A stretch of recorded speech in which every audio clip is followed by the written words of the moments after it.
Hey guys, this is Scrubby Panda here with another game review.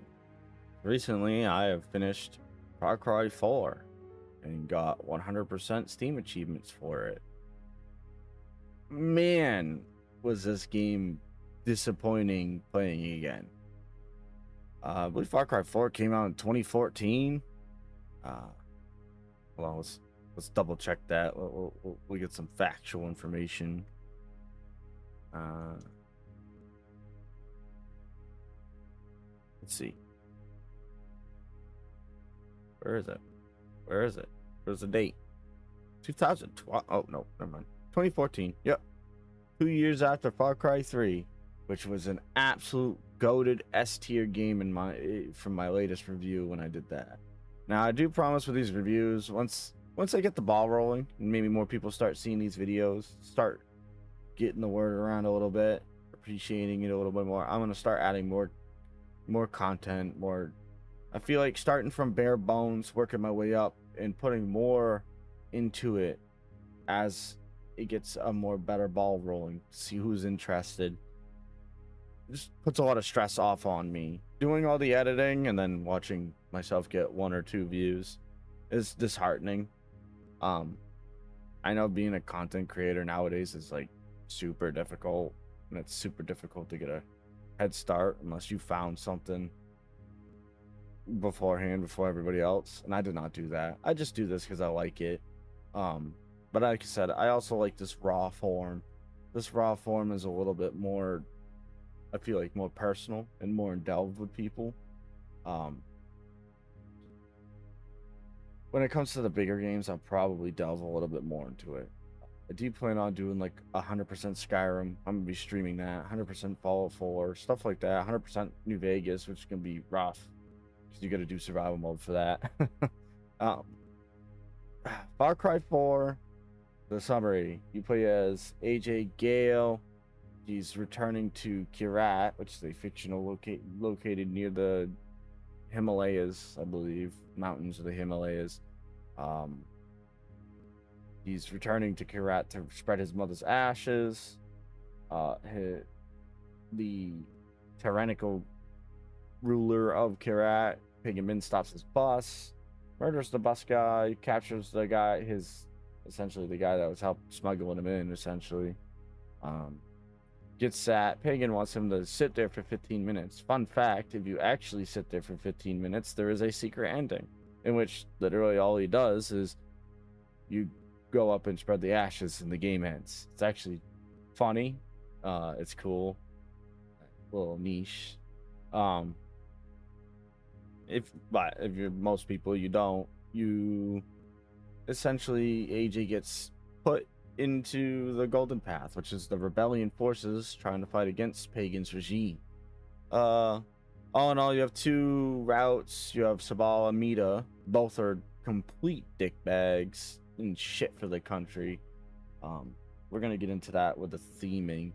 And then you have Pagan Min, who essentially loved his mother or his sister, because the family line gets a little convoluted. I think what happened was,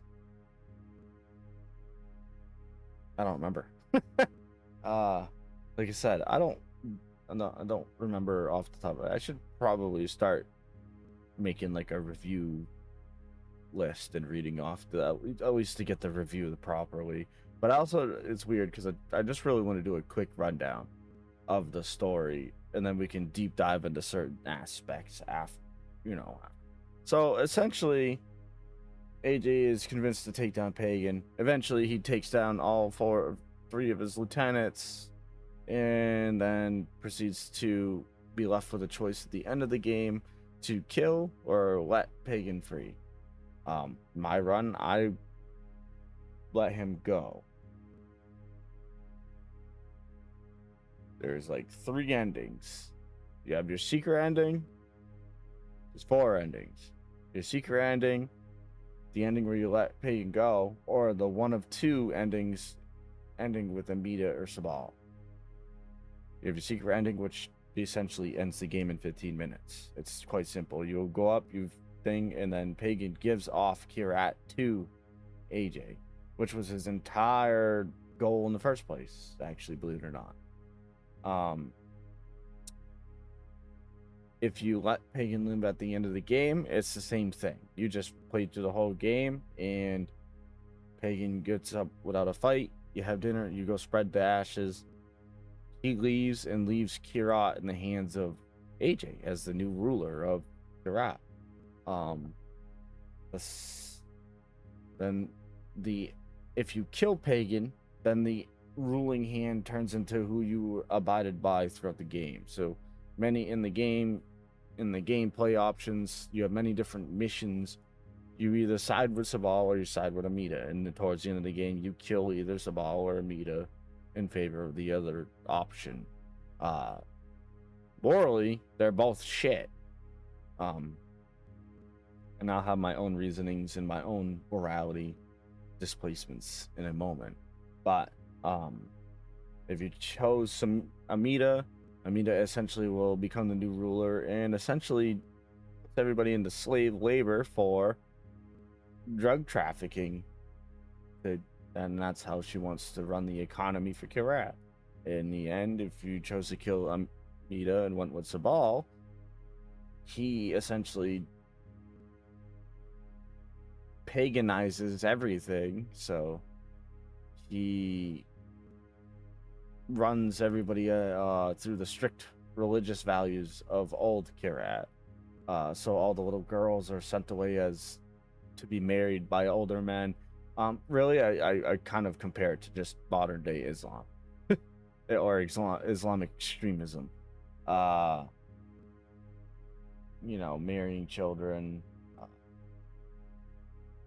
stuff like that. And I say extremistic as Islamic extremism. Really, it's just the whole thing of Islam.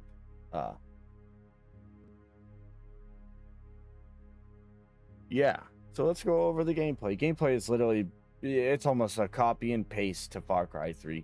Essentially, every Far Cry after Far Cry 3 continued down the same path with the same gameplay mechanics, other than small niche changes, usually for worse than better.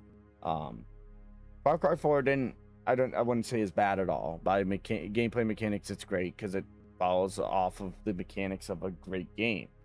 Far Cry 4 is just good though. It's not great, it's not the best, it's good. It fell off. I think they just base it too much off of the third. Still an iconic villain, not as iconic obviously as like Voss, but it definitely started that line of meh Far Cry games. 5 and 6 were just meh. Some people love Far Cry 5. I did not. I liked Far Cry 5. I did not love Far Cry 5. The removal of the takedowns from Far Cry 5 is really what drew me out of it. Only being able to break someone's neck or hit him in the head with a shovel was just boring to me. It didn't have that same viscerality that Far Cry 3 and 4 did. Now there's mods that you can get where you can do like the takedowns from New Dawn or Far Cry 3 that have been ported in, and then you can use those, which actually makes it much better in my opinion. And to me, removing small things like that for more unfavorable things does really pull my reviews on those down too. But we're talking about Far Cry 4, not 5. Theming wise in Far Cry 4 is really good and it's deep.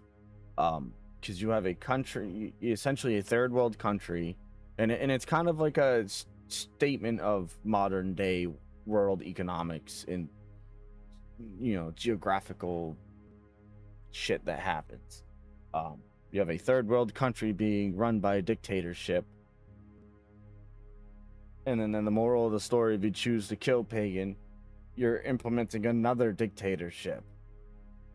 And essentially it's mocking those really I think it's a mock of people who are who say, oh well, I had to choose between the two of lesser evils, and that kind of follows through with that. I don't think it's a mockery, but I think it's a showing of that.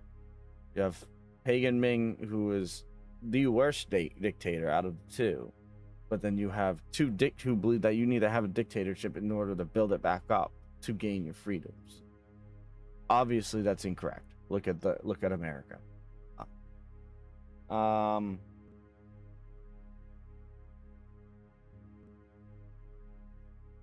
Amida wants to be I chose Amida. So when I first played this game back in 2014, I was 14 and I chose Amida. I would still choose Amida. So we're going to get into the moral ethics ground of things here with the theming. Essentially my belief, the right choice would be to let AJ be the ruler. As that kind of lets you, as the gamer or the player, to kind of interpret how in your mindset you would run Kyrat. That's how I thought of it. Like, oh, I play as AJ, so his mindset is my mindset. I make the choices for AJ. So the best choice would be let AJ be the actual ruler of Kyrat, and then you, with your imagination, could be like, yeah, he does everything right. I feel like that's a better choice. But if you chose to kill Pagan, I believe the better choice out of those two is definitely Amida. Because in my opinion, you shouldn't be allowed to force children to do anything. And Sabal's religious indoctrination, even as someone of myself who, I'm not religious, but I follow Christ. Yeah, no. Even beliefs aside, I still don't believe that religion should control any aspect of anybody's life unless they're willingly participating. So when I played through the first time, I picked Sabal. I think I said Amida and I was wrong. Sorry. I picked Sabal and didn't realize that I didn't really understand the severity of his actions towards children. I was also 14, so I didn't really have an understanding of much anyways. My little pea brain couldn't understand themings and concepts like that. But yeah, no. Amida in a moral ground is probably my pick. All right, now to the actual abysmal part of trying to complete this 100% this game in 2026. So we are going to go ahead and pull this up. All right, go ahead and minus myself again. Sloop. Honey, you shrunk the kids. So you got all these. All right, here's the first bullshit fucking achievement. The roadkill. Run over 25 people. There's nothing more irritating than trying to run over 25 people when every person you try to run over jumps away from you. And they jump away from you before you ever even get close to them. Can I be smart about their logic? No, but it's annoying. 3 bomb diffuser quests was easy. Fortresses, easy. 30 enemies with a mortar round was annoying. Distract 15 enemies with a rock. You get that naturally. 50 enemies with fire, that was easy. Hijack and return 3 trucks, easy. 600 quests, easy. Using a sniper rifle, kill 2 targets with a single shot. You get so many opportunities to do that, easy. Purchase 3 items for the Gale House, easy. Shangri-La missions, I did not like them, but easy. Kill 30 enemies with an elephant was also easy. The sky is falling. All right, let me be dead honest with you guys. For me, this trophy was fucking dickhole, because I tried doing it outside of the campaign. But if you go forth with the regular campaign, there's a part where you end up killing a doppelganger of Pagan Min. It essentially lines you up to get this trophy from a buzzer, because there's a buzzer there when you get out of the house in that mission and go chase him. Yeah, I wish I would have known that before I tried spending hours to do this. Find 10 lost letters, easy. Reach Arena like 5. That was another little gameplay thing they added, where there's like an arena that you can fight into. It's basically like a roguelike, essentially. Liberate one outpost. Play. Here's the trophies that we get into. The servers are dead. And shout out to a guy that helped me with these co-op trophies. Perform a vehicle takedown from the passenger seat and liberate one outpost. Playing as Herc. 10 mini wheels, easy. 12 outposts, easy. Essentially, most of these are all easy. These are all just gained through regular gameplay, really. 15 hostages on hostage rescue quest. When you have like, you only have to like do like 3 of these because everyone has like 4 or 5 hostages. 15 of mass youngs. I love what Ubisoft does with their games in the sense of the Far Cry series, in that they have so many collectibles, but you do not have to collect them all. There's 55 masks, and they only make you get 15 of them. I love that because I do not like collectible hunting. It sucks. It's one of my least favorite, aside from multiplayer. Like, I would love to go in and 100% Battlefield 6. Because I love Battlefield games. And I've platinumed several of them. I platinumed Battlefield 1, I platinumed Battlefield 4, and I platinumed Battlefield 5. But also, they didn't have fucking RedSec in there. Which is garbage, by the way, EA. You did a fucking terrible job. RedSec sucks. Gauntlet game mode is okay. RedSec, though, fucking sucks. And the trophies you added for them suck. And you suck for adding them. Regular multiplayer trophies, fine. Extra bullshit sucks. Yes. Kill 25 enemies by shooting through the window or driving, easy. Essentially, all of these are easy.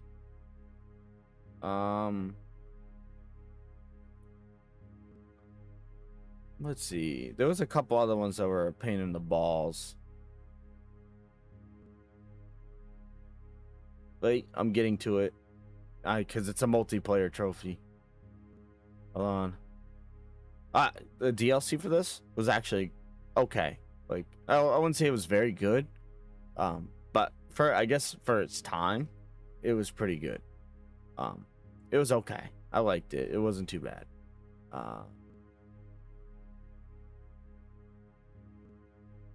Here we go. Renaissance Man.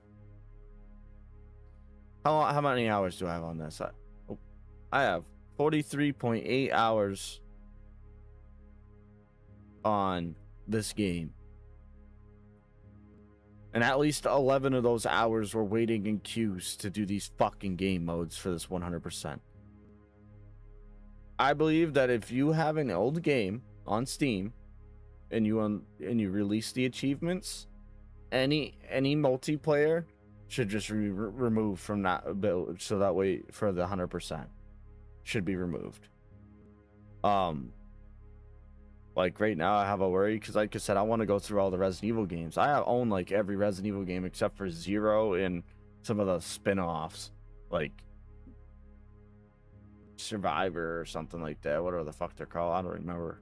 I've only ever played the like main ones anyways, like 1, 2, 3, 4, 5, 6, 7, Village, 9, and 0. I played 0 when I was like 12. Yeah, the issue with that is like the versus mode in Resident Evil 5 and the other shit in Resident Evil 6 and Revelations. This achievement sucked, and it was draining because I had that on my PC running and I was just waiting in a queue, and I'd be like watching a TV show on my TV or something back there. Then I would look over. Oh, one person finally joined. Oh, and now we have 3. And you need 6 people to start a fucking match. It's retarded. That trophy was stupid. All in all, Far Cry 4 it's a good game. If you haven't played it, I'd say go get it. Try it out. Wait for it to go on sale, though. I got it when it was on sale for like $4. Actually, I think I got all I got 3 of them. I got 2, 3, and 4 for like $9 off Steam, off a Steam sale. It's not my favorite. Actually, I think the only really like best Far Cry game is still Far Cry 3, and I think that's gonna stay that way until they start changing up or getting a little unique with their bases on these games. I'm gonna give it a B tier. It's a B tier game. It's worth playing. The story's okay. It's a Far Cry story, so it doesn't have a lot of super deep value. But yeah. So thank you for stopping by to listen to my rant and review about Far Cry 4 and some other games that I talked about. Don't forget to like, subscribe, and tell me what I can do better, what you'd like to see more of. Thank you.